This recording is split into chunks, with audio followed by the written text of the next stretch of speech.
tiesusis mazgas. Kiti pavadinimai, kuriais galite rasti šį mazgą, yra teisingasis, tikrasis arba gerasis mazgas. Jis laikomas pačiu seniausiu žinomu mazgu.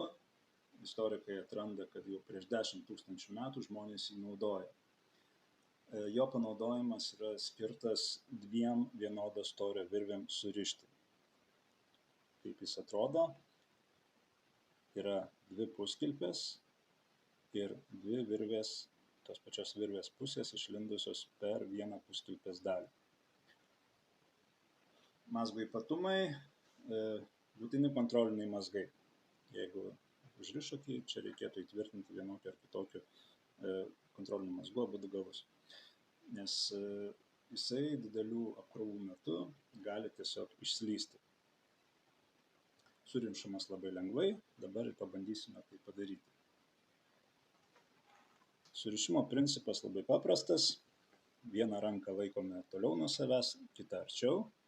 Tada sukryžiuojame virveles ir vieną virvutės galą apsukame aplink kitą virvę. Tada sukryžiuojame priešingai.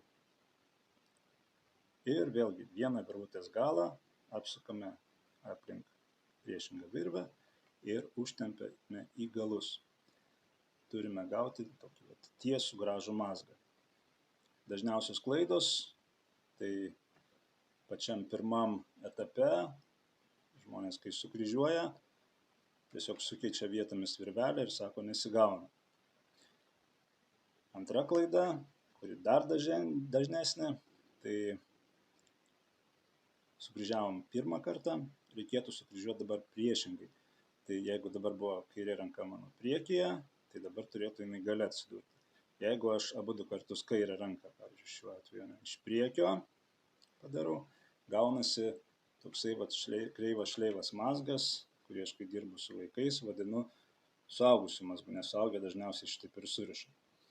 Tai jeigu mes abu du kartus sukeičiame rankų eiliškumą, tai iš pradžių buvo kairė ranka priekyje, dabar neatsiduria gale, tai yra arčiau mūsų, apsukame ir gavome tiesų gražų mazgą. Palyginimai dar kartą, jeigu supainiojau pusės, gaunu tokį kreivą šleivą mazgą ir čia palyginimui yra tikrasis tiesusis mazgas. Dar kartą. Kairė ranka priekį, tai dešinė arčiau, sukryžiavau, dešinę ausytę apsuku aplink virvę ir sukryžiuoju priešingai. Kairė ranka dabar arčiau mūsų, dešinė toliau, sukryžiavau, dešinę ausytę prakišu čia po skylę ir tempiu į dvi pusės.